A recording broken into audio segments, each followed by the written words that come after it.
ጤና ይስጥልኝ የአበባ ቻናል ቤተሰቦች እንደምን አላችሁ? እኔ በጣም ደህና ነኝ፣ እግዚአብሔር ይመስገን። እናንተም እንደኔ ብያላችሁበት ሰላማችሁ ብዝት ትርፍ ይበልልኝ። እንግዲህ ጥፍት እያልኩ ነው። ያው ስራ ትንሽ ቢዚ ያደርጋል ማለት ነው። ረመዳን ስራ እንዴት አላችሁ? ደህና ናችሁልኝ? ዛሬ እንግዲህ አንድ ማለት ነው የድሮ ታሪክ ልበላችሁ። ማለት ድራማ የሚመስል ግን ታሪክ ይሆናል።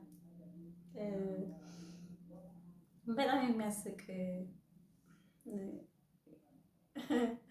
ጨዋታ ስለሆነ ላጫወታችሁ መጥቶልኝ ነው። ምክንያቱም በጣም ነበር የምስቀው በፊት ማለት ነው እያነሳው እና አንድ ጓደኝት አለችኝ። ጓደኛዬ እዚህ ስንኖር አይደለም የድሮ ጓደኛዬ ናት። የድሮ ስላችሁ የኢትዮጵያ ማለት ነው። አረብ ሀገር ሳልመጣ በፊት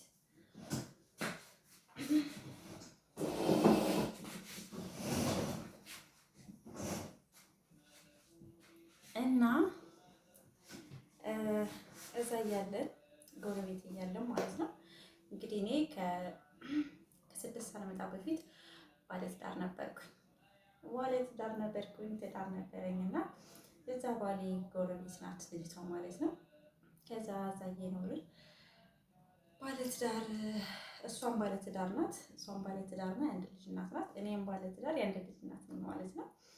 ዘሴም ነን እና ጓደኛ ነን እና በጣም ስለ ባሏ በጣም ነው የምትጎርረው። በቃ ባሏ በለጠው ነው ስሟ፣ እሷ ትበጭ። እውነቴን ነው የምላችሁ። ከዛ በቃ በለጠው እንደዚህ ብሎ በለጠው በዚህ ብሎ በለጠው በዚህ ወጡ። በቃ ስንበላ ስንጠጣ ስንሄድም ስንጫወትም ካፏ አይጠፋም ማለት ነው። ከዛ ማለት ስለምንድን ነው በለጠው እያለች የምታወራው ብትሉኝ፣ በጣም ትወደዋለች። እሷ እንደምትወደው ሁሉ እሱ የሚወዳት ነው የሚመስላት። በቃ ማለት በለጠው ትላለች። በለጠው አንቺና እኔ በዚህ ምድር ላይ ከተለያየ ሌላ ሴት ጋር አልደርስም ነው የሚለኝ ትላለች። ኧረ ተይ ወንዶችን አትመኝ፣ እንደዛ አትበይ፣ እወደዋለሁ እንጂ ይወደኛል አትበይ ስላት፣ በፍጹም እንደገና ደግሞ አንቺ በዚህ ምድር ላይ በህይወት ካልኖርሽ እኔም በህይወት አልኖርም ይለኛል ትላለች። እንደዚህ ቁጭ ብለን ጎረቤታሞች ተሰብስበን ቡና ስንጠጣ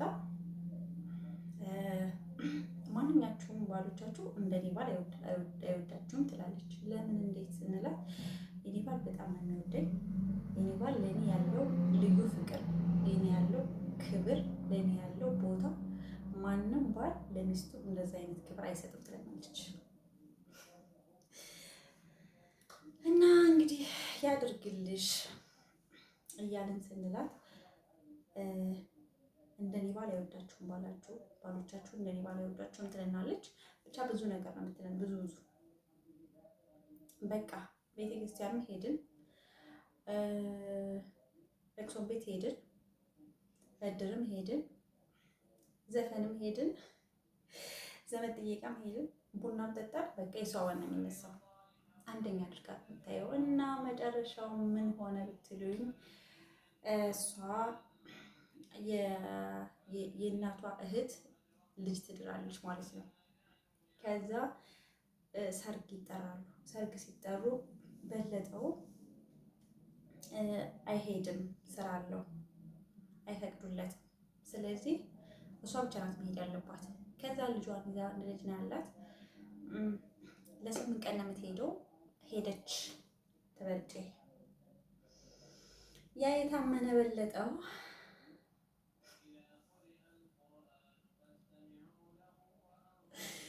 ከዛ ምን ቢያደርግ ጥሩ ነው፣ እሷ ላይ ሄዳ እዛ ሰርግ ቤት ሄዳለች።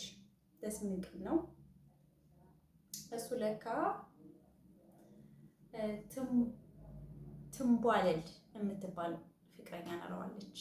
እሷን ቤት አምጥቶ አለሙን ይቀጫል። አለም 9 እውነቴን ነው የምላችሁ። ከዛ በኋላ አብሮ አለሙን እየቀጨ እኛም ጎረቤቶቿ እሷ ስለሄደች፣ ያው እንግዲህ ታውቃላችሁ ጎረቤታችሁ ከሌለች እሱ ብቻ ከሆነ አትሄዱም። ነውር ነው አይደል? በእኛ ጋር ምክንያቱም ምን በላህ ምን ጠጣህ ምናምን ነገር አይባልም። ያው ባሎቻችንም ስለማይፈቅዱልን በደረቁ ነው የምንሆነው። ሰላም ሲለን ሰላም እንላለን። ከዛ መጨረሻው ምን ሆነ ብትሉ ያቺ ለካ ትንቤ እየመጣች እየተደበቀች ቤት እየገባች ለሱ ምግብ እያዘጋጀችለት እየበሉ ያው የሚፈልጋቸውን ነገር ጉድ ጉድ እያሉ እየሄደች እየመጣች እየሄደች እየተደበቀች ሰው ሳያት ትመጣ ነባ ማለት ነው። ሰበቡ ምንድነው? ምግብ እያዘጋጀች እንግዲህ ያኔ ስልክ የለም በፊቱ ሰዓት አትጠይቅም ትበልጭም ስለባሏ እሷ የምትጠብቀው ያንን 8 ቀን ነው ባሏን ለማየት። ባልተብዬም እዚህ ምግብ ለማዘጋጀት እየመጣች ያቺ ትንቤ ከሱ ጋር ፍቅሯን እየኮመኮመ ለካ የልጅነት ፍቅረኛ ሆናለች። ከዛ ያቺ ትበልጬ 5 ቀን እንደሆናት የእህቷ ልጅ ይታመምና ከሰርጉ ቤት ድንገት ተያይዘው ይመጣሉ። ተያይዘው ሲመጡ ያቺ ትንቤ ትንቧለል እንደተለመደው ቤት መታ ከስራ እስከሚመጣ አዘጋጅታ ምግቧን ምኗን ጠብቀው ምግባቸውን በልተው ወደ መኝታ ቤት ገብተው ተኝተዋል። ከዛ ትበልጬ እህቷ ቤት ደርሰው የእህቷን ልጅ አይተው ወደ ቤቷ ስትመጣ ፌስታሏን ይዛ የለባበሰችው ልብስ እንግዲህ ድሮ ፌስታል ነው ሻንጣ የለም። ስትመጣ በር ላይ ስትደርስ የትንቤ ቀሚስ ተወልቆ መደቡ ላይ ተቀምጧል። ከዛ እንደ የማነው ቀሚስ ይሄ? በለጠው ቤቱን ክፍቱን ነው በለጠው። እንግዲህ የድሮ ቤት ታውቃላችሁ የእንጨት መዝጊያ ነው። መለስ አድርጋ ነው የከፈተችው። በሩ ክፍት ነው። በለጠው የት ሄዶ ነው በለጠው ስትል እያለ እንዲህ የሆነ ግድብጤ ገደም አድርጎ ብቅ ሲል ሚስቱ ናት።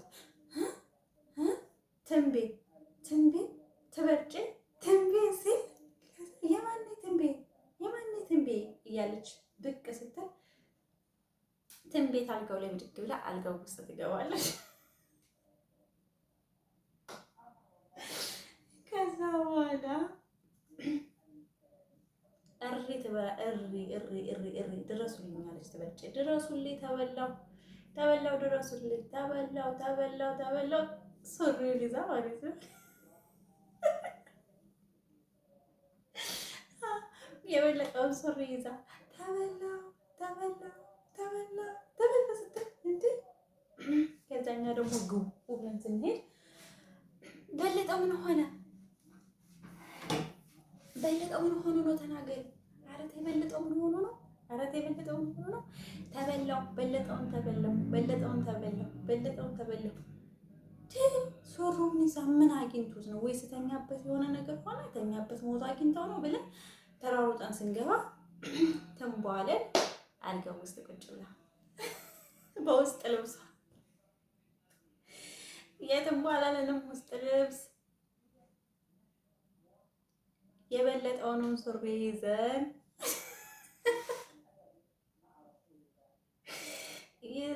ወደ ፖሊስ ጣቢያ በለጠውንም ትንቧለልንም ተበልጬንም ሱሪውንም የትንቤንም ቀሚስ ይዘን ፖሊስ ጣቢያ ሄድን። ፖሊስ ጣቢያ በለጠውንና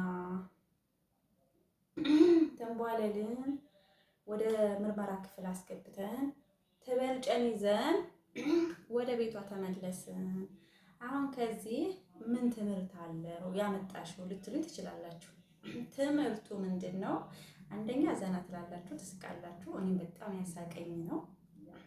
ሁለተኛ ደግሞ ባሌ ወደዋለሁ ነው እንጂ ባሌ ታማኝ ነው። ባሌ ይወደኛል። ካለኔ ሌላ ሴት አይፈልግም። ካለኔ ይሞታል።